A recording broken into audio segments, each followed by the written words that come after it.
جب بیمار کی عیادت کے لیے جائیں تو آپ علیہ الصلاۃ والسلام نے جو مسنون طریقے بیان فرمائے ہیں، جو تعلیم دی ہے، اس کو مد نظر رکھا جائے اور وہ طریقے زندگی میں اپنائے جائیں۔ ایک دعا جو آسان بھی ہے اور مختصر بھی ہے، اس کو یاد کرنا بھی آسان ہے اور اس کا فائدہ بھی حضور اقدس صلی اللہ علیہ وسلم نے بڑا عظیم الشان بیان فرمایا۔ وہ دعا ہے کہ جب آپ مریض کے پاس جائیں تو یہ دعا بھی پڑھ لیا کریں، اسأل اللہ العظیم رب العرش العظیم ان یشفیکا، یعنی میں عظمت والے اللہ اور عظیم عرش کے مالک سے دعا کرتا ہوں کہ وہ تم کو شفا عطا فرمائے۔ یہاں بھی اپنی عاجزی اور انکساری کو ظاہر کرنا ہے،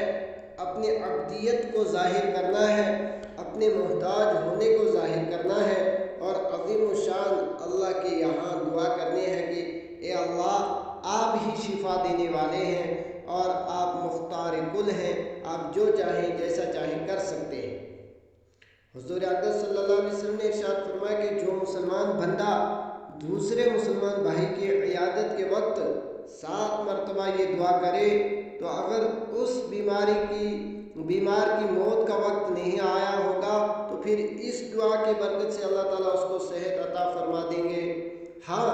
اگر اس کی موت ہی کا وقت آ چکا ہو تو اس کو کوئی ٹال نہیں سکتا۔ عزیزوں اور دوستو، ان دعاؤں کے پڑھنے میں 3 طرح سے ثواب حاصل ہوتا ہے۔ ایک ثواب تو اس بات کا ملے گا کہ آپ نے مریض کی عیادت کے دوران حضور اقدس صلی اللہ علیہ وسلم کی سنت پر عمل کیا۔ آپ علیہ الصلاۃ والسلام کی سنت پر عمل کرنے سے ثواب،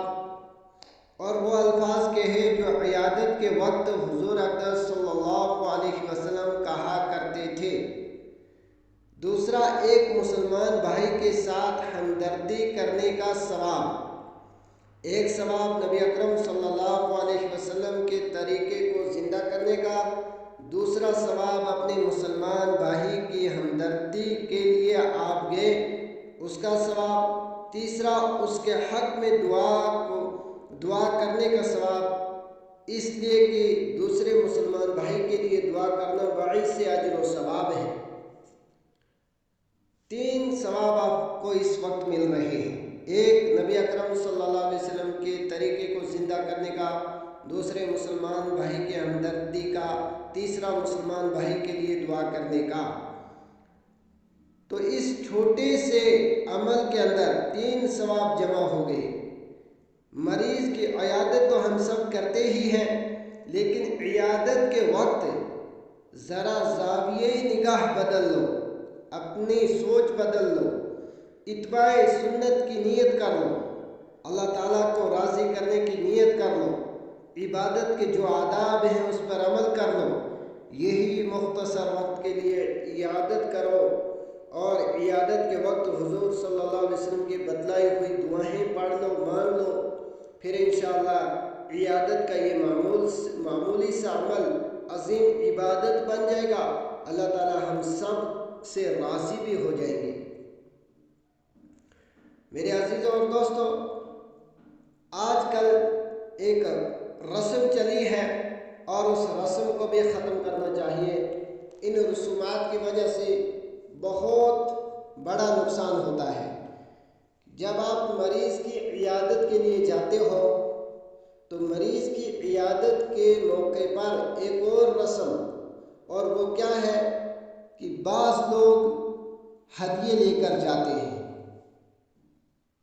اور وہ یہ سمجھتے ہیں کہ جب عیادت کے لیے جائیں تو کوئی ہدیہ تحفہ ضرور لے کر جائیں۔ حدیث میں ہدیہ دینے اور ہدیہ لینے کا تذکرہ ہے اور اس کی فضیلت بھی ہے، لیکن آپ تھوڑا اس کو ہٹ کر دیکھیے کہ ہم کس وقت کون سا کام کر رہے ہیں۔ مثلا کچھ لوگ پھل فروٹ یا بسکٹ، روٹیاں وغیرہ لے کر جاتے ہیں اور اس کو ضروری سمجھ کر لیا جاتا ہے۔ تو یہ جب ضروری سمجھ کر لیا جائے گا اور پھر عیادت کے لیے جائیں گے تو یہ ایک رسم بن جائے گی۔ کبھی کبھی حالات ایسے ہوتے ہیں کہ انسان کے پاس مال نہیں ہے، روپیے پیسے نہیں ہیں، پھل فروٹ روٹی اور بسکٹ خریدنے کے لیے یعنی مال نہیں ہے، تو یہ ایک عظیم الشان عبادت جس کو عیادت کہا جاتا ہے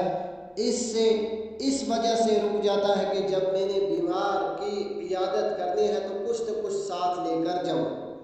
اور اگر میرے پاس کچھ نہیں ہے میں ایسے ہی جا کر عیادت کروں گا تو پھر یہ ہوگا کہ لوگ مجھے ہنسیں گے اور طعنہ دیں گے اور اس طریقے کی باتیں ہوں گی، یعنی کہ اس مال کو، اس رسم کو جو اپنائی جا رہی ہے، اس کو اگر اسی وجہ سے اپنایا جا رہا ہے کہ مریض خوش ہو جائے، مریض کے گھر والے خوش ہو جائے، جو میرے ساتھ جا رہے ہیں وہ خوش ہو جائے، تو اس لیے میں یہ ہدیہ لے کر جا رہا ہوں، تو یہی ہدیہ اگر آپ کے پاس نہیں ہے تو یہی ہدیہ آپ کے ثواب میں رکاوٹ بھی بن رہا ہے اور آپ کو ثواب کے کام سے روک بھی رہا ہے۔ بعض لوگوں کو جب تک کوئی ہدیہ لے کر جانے کی استطاعت نہیں ہوتی عیادت کے لیے نہیں جاتے اور عظیم الشان عمل سے دور رہ جاتے ہیں، اور دل میں یہ خیال ہوتا ہے کہ اگر خالی ہاتھ چلے گئے تو مریض یا مریض کے گھر والے کیا سوچیں گے۔ تو دوستو، یہ ایسی رسم ہے جس کی وجہ سے شیطان نے ہمیں عیادت کے عظیم ثواب سے محروم کر دیا۔ حالانکہ عیادت کے وقت کوئی ہدیہ تحفہ لے کر جانا نہ سنت ہے، نہ فرض ہے، نہ واجب ہے، اور پھر کیوں ہم نے اس کو اپنے اوپر لازم کر لیا؟ خدا کے لیے اس رسم کو چھوڑ دو، اس کی وجہ سے عیادت کے فضائل، اس پر ملنے والے اجر و ثواب سے محروم مت ہوئیے۔ اللہ تعالیٰ سے دعا کیجیے کہ اللہ تعالیٰ ہم سب کو آقا نامدار امام الانبیاء سیدنا محمد رسول اللہ صلی اللہ علیہ وسلم کے طریقے اپنانے کی توفیق نصیب فرمائے۔ دیکھیے، جب عیادت کرنی ہے تو یہ نہیں رکھنا ہے یاد کہ فلاں بندہ میرے لیے فلاں چیز لے کر آیا تھا، یا مجھے چاہیے کہ میں اتنی چیزیں لے کر جاؤں یا اس طریقے کے کپڑے پہن کر جاؤں۔ اچھا، اس سے بڑھ کر ایک اور بات ہوتی ہے کہ ہماری مستوراتیں یا ہمارے گھر کے افراد یا ایسے لوگ جن کو کسی بیمار کی عیادت کے لیے جانا ہے، تو ٹھیک ہے، شریعت میں ہے الطہور شطر الایمان کی پاکی ایمان کا حصہ ہے، تو اس وقت بعض حضرات نئے کپڑے شاپنگ کر کے نئی چیزیں خرید کر جانے کے لیے یعنی آمادہ ہو جاتے ہیں۔ نیا کپڑا دیں گے، نیا سویٹر ہوگا، نیا بوٹ ہوگا، سوٹ ہوگا، پھر میں عیادت کے لیے جاؤں گا، تو یہ بھی ایک رسم بن رہی ہے، یہ بھی ایک رکاوٹ بن رہی ہے، جس کی وجہ سے آپ وہ کام نہیں کر پا رہے ہو جس میں نبی اکرم صلی اللہ علیہ وسلم کا طریقہ تھا۔ تو نبی اکرم صلی اللہ علیہ وسلم کا طریقہ ہے کہ بیمار کی عیادت کی جائے، ہلکے پھلکے طریقے سے کی جائے، بیمار کا احوال پوچھا جائے، بیمار کے لیے دعائیں کی جائے۔ اگر بیمار کو آپ کے بیٹھنے کی وجہ سے تکلیف محسوس ہو رہی ہے، فوراً نکل جائیے، اور اگر آپ کے بیٹھنے سے بیمار کو راحت مل رہی ہے تو آپ بیمار کی دل تسلی کے لیے اور اطمینان قلب کے لیے وہاں بیٹھ سکتے ہیں۔ تو اس عظیم الشان کام کو اپنانے کے لیے نبی اکرم صلی اللہ علیہ وسلم کا طریقہ اپنائیے۔ اور شیطان ہمارا دشمن ہے اور اس نے ہماری اچھی خاصی عبادتوں کو یعنی کہ رائگاں کر دیا، ختم کر دیا، تو ان عبادتوں کو ہم صحیح نیت، صحیح ارادے کے ساتھ کریں کہ جس سے ہمارا اللہ ہم سے راضی ہو جائے اور اللہ ہمیں اجر و ثواب دے، آخرت کا بڑا ذخیرہ ہمارے لیے جمع ہو جائے، اور ریاکاری اور دکھلاوے کے لیے اور لوگوں کے ہنسی مذاق کی وجہ سے عظیم الشان شریعت کے کاموں کو نہیں چھوڑنا چاہیے۔ ایک جملہ یاد رکھیے کہ جو لوگ اللہ کو راضی کرنے کے لیے کام کرتے ہیں اور اللہ کو راضی کرتے ہیں، اگرچہ لوگ ان سے ناراض ہو جائیں، اگرچہ رشتہ دار پڑوسی سارے ان سے ناراض ہو جائیں، لیکن وقت ایسا ہوتا ہے، وقت ایسا آتا ہے کہ اللہ ان سے راضی ہے ہی، وہ لوگ بھی ان سے راضی ہو جاتے ہیں۔ لیکن جو لوگ اللہ کو ناراض کرتے ہیں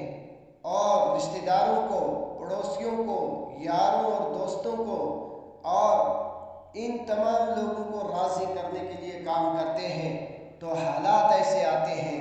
وقت ایسا آتا ہے کہ یہ لوگ بھی ناراض ہوتے ہیں اور اللہ ناراض تھا ہی، جس کا نتیجہ یہ ہوتا ہے کہ نہ اللہ ہی راضی ہوا اور نہ ہی لوگ ہی راضی ہوئے۔